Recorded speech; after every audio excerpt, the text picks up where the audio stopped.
It's recording. Hi. Hi. All right, thanks everybody. Okay. How many of you have heard the term GMO? This abbreviation stands for genetically modified organisms. Definition from Wikipedia. Well, so what's all the fuss about? Why are they on the news these days? Has anyone in their grocery store seen food labeled non-GMO? What do GMOs do to your health? Are they increasing it or are they doing it harm? So what is a GMO? It is an organism whose genetic material has been altered. They are altered by gene splicing techniques using biotechnology.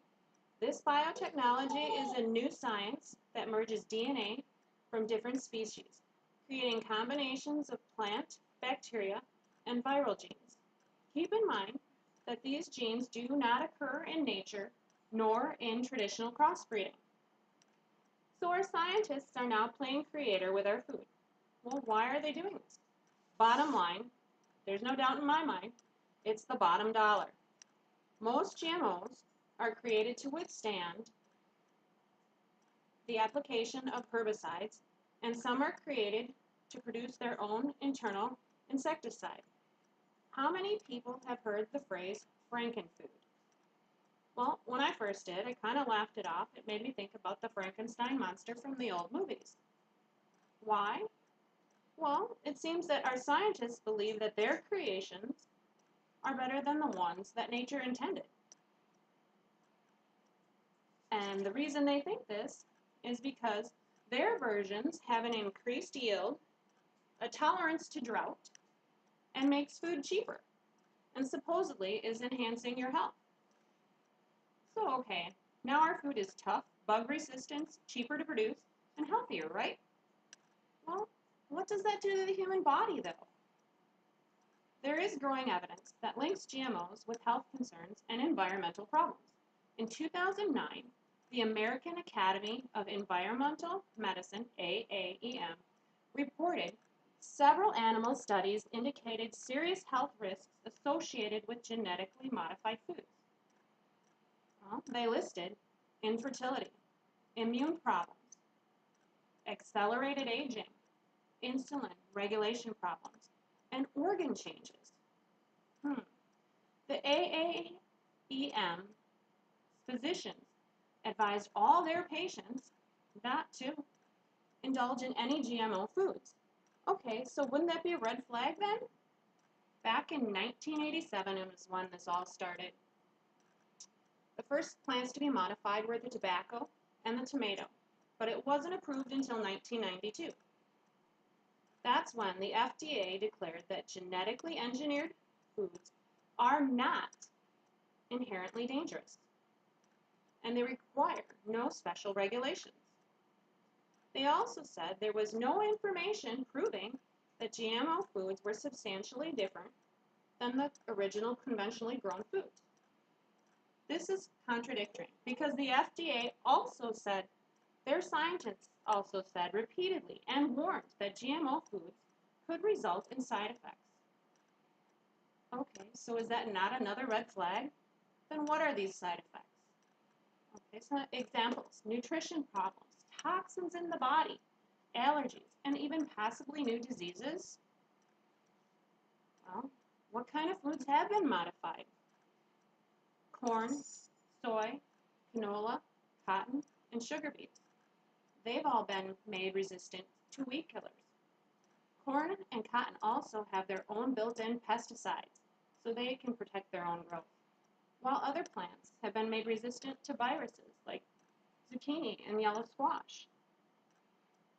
So what does this mean for your health, since the regulatory agencies have approved these technologies and the uses of GMOs for our consumption? Well, think about it for a minute. The truth is, there is no agency or industry involved with us today that is just out there to protect our own health. What I mean is, unfortunately, we've seen how the government handles these kind of things throughout history. Typically, their method is to fix the problem after it arises and there is a health concern with public awareness. Well, let's just take a look at the tobacco industry for an example. How long did those ads run with the Marlboro Man saying that smoking was cool and socially acceptable? And then how long more did it take before they announced that smoking may cause cancer? Well, not many people truly understand or have been made aware of how GMOs are truly different than non-GMO foods. Most people think that the plants were only created a little stronger.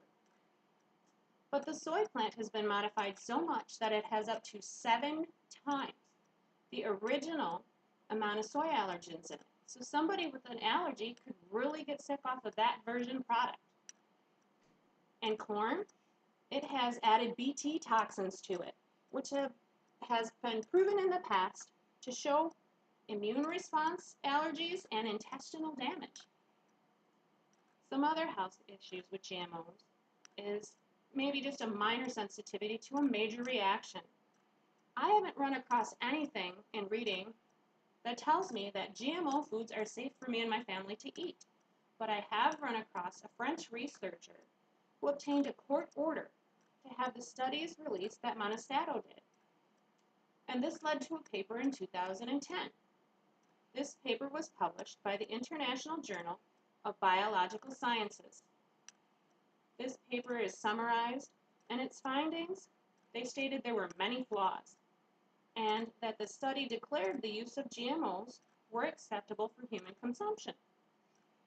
Well, isn't scientific proof only good as its studies? They used beta testers as rats for examples. They determined with rats that only 11% of them, if they ate GMO corn, had an increased heart size, while females was a 40% increase. I'm sorry, but to me, a 40% increase does not equate safety. Then there is the fact that there's very different policies within the US and Europe on GMOs. The European standards are much higher and aim at protecting the health of the consumer and the environment, while the US has more emphasis on saving money, lower costs, and mass production.